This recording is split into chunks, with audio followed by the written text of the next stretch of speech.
¿Cómo están? Y bienvenidos a una nueva entrevista de Carta Política. Como siempre, Póker interrumpiendo las presentaciones. No, bueno, el tema que vamos a tratar en esta ocasión va a ser Venezuela, y es que hoy en Venezuela tuvo lugar un hecho de alto impacto político. Como ya muchos saben, allá se están desarrollando la campaña para las primarias que planea celebrar la oposición con miras a las elecciones del año que viene, del año entrante.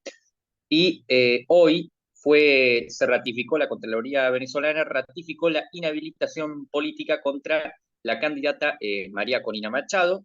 Ella es una de las principales candidatas en estas primarias y algunas encuestas ya están poniéndola en el primer lugar de cara a el mencionado proceso. Y bueno, para discutir el impacto que la inhabilitación, que si bien no la inhabilita para las elecciones primarias, sí lo haría para las presidenciales, para discutir un poco el impacto de esto en la política venezolana, nos acompaña Jesús Álvarez. Él es estudiante de Ciencia Política en la Universidad Fermín Toro, en el estado Lara, y nos está acompañando, nada, para explicarnos un poco del panorama político de su país. Ya nos ha acompañado en otras ocasiones. ¿Cómo está, Jesús? Bienvenido de vuelta. Bueno, Felipe, muchas gracias y bueno, siempre es grato estar contigo, no por las mejores situaciones, pero bueno, cumpliendo un deber. Confiemos en que pronto será por mejores situaciones. Y bueno, si pudieras hacernos Mm. un breve resumen de lo ocurrido, ¿por qué inhabilitaron a María Corina Machado? Esto no impacta entonces en su candidatura para las elecciones primarias, para la elección presidencial, sería. No, bueno, mira, lo que ocurrió con María Corina es que había una duda, un interrogante, donde María Corina Machado fue inhabilitada en 2014. ¿Por qué María Corina Machado fue inhabilitada en 2014? Porque en una asamblea general de la OEA, ella fue designada representante alterna de Panamá para poder tener un derecho de palabra y exponer la situación de Venezuela. Eso fue en 2014. ¿Qué ocurre? La Asamblea Nacional y el oficialismo se argumenta que ella no podía ejercer algún cargo diplomático de un país extranjero. Entonces, utilizaron esa designación circunstancial que tuvo María Corina en la OEA para inhabilitarla. Pero ¿qué ocurre? Su inhabilitación fue por un año. Mm, Legalmente, la inhabilitación de María Corina era hasta el año 2015, pero nunca se le notificó al Consejo Nacional Electoral que ella había sido, que ya se le había levantado la inhabilitación. mm, Entonces, desde hace varios días, varias semanas, un grupo del chavismo ha puesto en el tapete el tema de la inhabilitación de María Corina en conjunto con el grupo de oposición que se denomina popularmente oposición a la CRA, que son este grupo de partidos de oposición intervenidos por el Tribunal Supremo de Justicia, de mayoría chavista, y que son financiados o fueron financiados por eh, el testaferro del presidente de Venezuela, Alex Saab, que en este momento está en los Estados Unidos, detenido, preso. Eh, el diputado de la Asamblea Nacional del 2020, José Brito, de Primero Venezuela es un partido, es la versión judicializada de Primero Justicia, que es el partido de Enrique Capriles, eh, pidió o solicitó que la Contraloría General de la República el día martes publicara el estatus actual de María Corina Machado. La respuesta de la Contraloría fue el día de hoy, donde ellos dicen que sí, en efecto, su inhabilitación culminada en 2015, pero haciendo más investigaciones, profundizando en su patrimonio, en su accionar, que ella fue cómplice del gobierno interino de Guaidó, que pidió intervenciones militares, que fue partícipe del robo de los activos de Venezuela en el exterior, pues su inhabilitación ahora es por, si mal no recuerdo, 10 años. 15 creo. Sí, 10 o 15, por ahí va. Este, y bueno, 15. 10 o Sí, 15 años. lo que acabas de citar, Machado fue por mucho tiempo, ¿no? Como la cabeza de una ala dura de la oposición de Venezuela. Ella y su partido, 20 Venezuela, se las consideraba como el ala más dura y por mucho tiempo encabezó ese espacio que era más abstencionista, si se quiere, que rechazaba la concurrencia a las elecciones por considerar que no tenían garantías. Y ahora que ha sido inhabilitada su líder, ¿es posible que vuelvan a eso? ¿Es posible que vuelvan a llamar a la abstención? ¿Que vuelvan a romper con la salida institucional?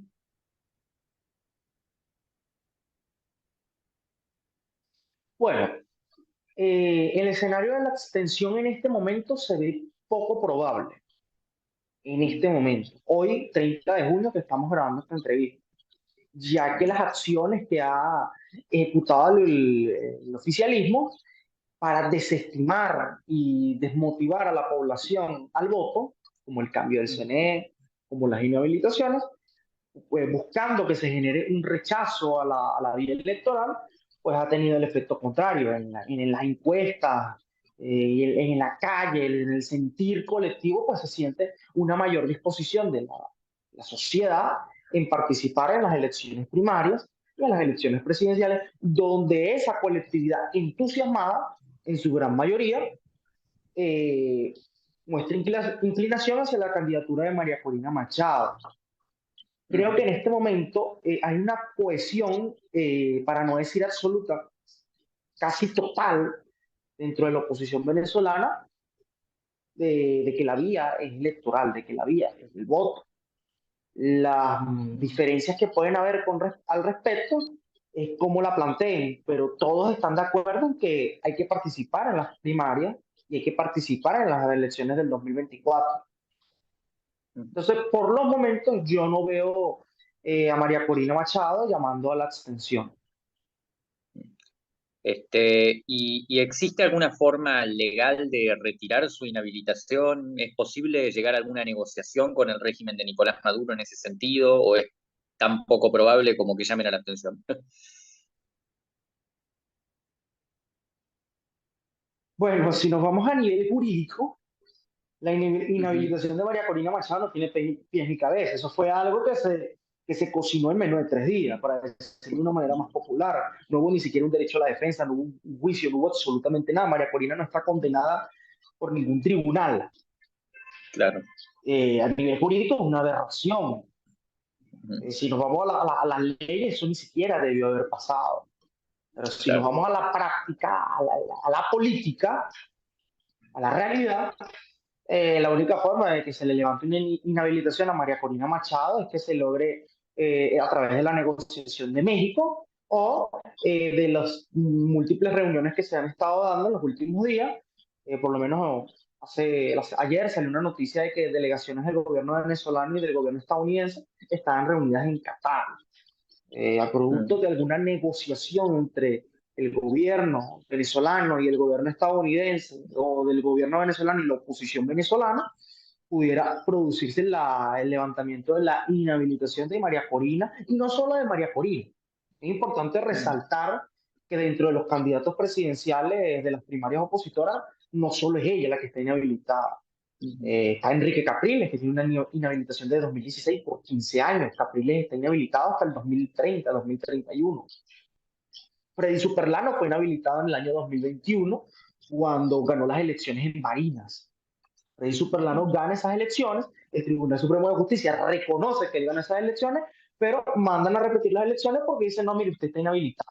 ¿Y por qué está inhabilitado? Por participar en el gobierno interino de Juan Guaidó. Eh, Dentro de los candidatos de oposición, bueno, no solo María Corina, ya son 3 o 4 candidatos que están inhabilitados. Sí, es interesante pensarlo porque del mismo modo Capriles y Superlano en la gran mayoría de las encuestas son los que siguen a María Corina Machado en intención de voto. Los que serían las principales figuras, los que más chances tienen de ser de triunfar en estas primarias, en última instancia no terminarían pudiendo ser candidatos en las presidenciales. Y bueno, y Sí. ya yendo a... Y Sí. queda en duda, y queda en duda el estatus de candidatos del Solórzano y Carlos Prosperi. porque resulta que acontece que tienen, producto de una negociación de Elsi Prosperi, tuvieron un perdón presidencial junto con Superlana, porque hubo un momento en que todos los diputados de la Asamblea Nacional del 2015 fueron inhabilitados. ¿Qué ocurre? Freddy Superlano fue parte de ese perdón que se le concedió a Prosperi y a Solórzano. Pero el Tribunal Supremo de Justicia, cuando él gana Barinas, dice que no, que él está inhabilitado, haciendo caso omiso a ese perdón presidencial. Entonces, queda en duda cuál sería el estatus de Elsa Solórzano y Carlos Prosperi, los candidatos de Encuentro Ciudadano y Acción Democrática. Aunque estés habilitado, inhabilitado, hayas ejercido cargos públicos o no, tengas razones para inhabilitarte o no, igual todo candidato de oposición corre ese riesgo. Claro. Y ya suponiendo entonces que Machado, o bueno, cualquiera que gane las primarias, fuese inhabilitado, ¿qué crees que pueda llegar a pasar? ¿Puede darse un escenario similar al de Barinas, que terminaron reorganizándose con un candidato a prueba de inhabilitaciones, más que nada por desconocimiento, si se quiere, y a nivel nacional, que pueda respaldar un candidato así por consenso? ¿O Bueno, la mira, oposición va a repetir lo de 2018? poco se ha hablado de los mecanismos que aplique la plataforma unitaria en caso de que inhabiliten al ganador de las primarias. Eh, ya dentro del círculo político se está hablando de que se debe definir una línea de sucesión. Claro, eso no puede ser una estrategia pública y de conocimiento colectivo, pero sí es necesario que la dirigencia de la oposición venezolana pues trace una ruta, una estrategia en caso de que el candidato a las primarias y lo inhabiliten, el que se gane las primarias es el candidato unitario de la oposición. Unas personas proponen que sea que si el candidato ganador lo inhabilitan, pues asuma el segundo lugar. Si esa persona también está inhabilitada, que sea el tercer lugar, sino que sea una persona que decida el candidato ganador o que se decide en consenso entre todos los partidos de la oposición. Hay muchos planteamientos, pero solo los dirigentes de la oposición son los que pueden definir esa estrategia y son los que deberían manejarlo. Nada más ellos. Es mi punto de vista, ya que nosotros no podemos alertar o la oposición no puede ir alertando al enemigo por cada paso que da. Claro. Muchas gracias, Jesús, por estas palabras y por compartir con nosotros esta cuestión. ¿Alguna reflexión que quieras darnos para cerrar? Bueno, mira, que no hay mal que dure 100 años. No hay mal que dure 100 años y que en los últimos años hemos tenido una desesperanza aprendida, una desesperanza eh, producto de las circunstancias y de las decepciones que hemos tenido en los últimos 24, 25 años a nivel político. Ujú. Pero, y nos hemos hecho la imagen colectiva de que el gobierno es inderrotable, que el gobierno es todopoderoso, que el gobierno es un ser, que el gobierno nunca va a ceder el poder, que van a durar toda la vida en el poder. Y si bien es cierto, tienen las intenciones y tienen la maquinaria y los recursos para intentar perpetuarse en el poder, pero yo considero que si nos organizamos, que si entendemos el voto no como una fiesta electoral, sino como un instrumento de lucha, porque no es votar, Felipe, que lo escuché toda la audiencia. En Venezuela no solo debemos votar, debemos votar, movilizar, defender el voto, estar en el centro de votación hasta que se cuente el último papelito, que la sociedad en general se involucre en el proceso electoral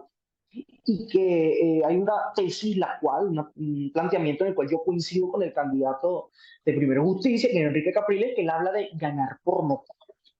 Si bien es cierto, existe la manipulación electoral, existe la manipulación de votos, existe el ventajismo, existe el Plan República, que es el Plan República, se encarga de velar los procesos electorales, está conformado por las Fuerzas Armadas, prohíbe la entrada de observadores en centros de votación, en el conteo, etcétera. Pero si si se va a una elección y se hace como en Barinas, donde el candidato Sergio Garrido, que era de la oposición, logró un 56% del voto, y sacándole una diferencia porcentual al candidato del chavismo de 16 puntos, es muy difícil tener un resultado que tenga una diferencia porcentual tan grande. Ejemplos hemos tenido. El Chile de Pinochet. El Chile de Pinochet es el gran ejemplo latinoamericano de cómo a través del voto y cómo una dictadura que se negaba a entregar el poder se vio coaccionada a entregarlo, y Chile, con sus virtudes y defectos, pues ha tenido más de 30 años de democracia. Entonces, yo creo en el voto y creo que el país está cambiando. El país está cambiando y que toda estrategia que ejecuta el oficialismo y el partido de gobierno para desmotivar al elector, pues ha fracasado. Toda estrategia lo que ha hecho es movilizar a más personas, a muchísimas más personas que ayer me decían, caso verídico, no voy a votar. Esta mañana me escriben y me dicen, Jesús, voy a votar por X o Y candidato porque no le voy a dar el gusto al oficialismo, no le voy a dar el gusto de que ellos decidan por mí. Esa es mi reflexión y bueno, a utilizar la vía electoral como método de lucha, como método de presión para lograr el cambio que merece nuestro país.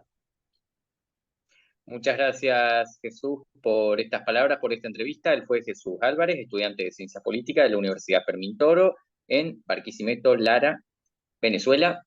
Y muchas gracias a todos los que nos están viendo y a todos los que nos van a ver. Con esto cerramos esta nueva entrevista de Carta Política. Les recuerdo que pueden seguirnos en Twitter como @politicacarta o en Instagram como Carta Política. Los invito a suscribirse al canal de YouTube y nos estaremos viendo en futuras entrevistas. Muchas gracias.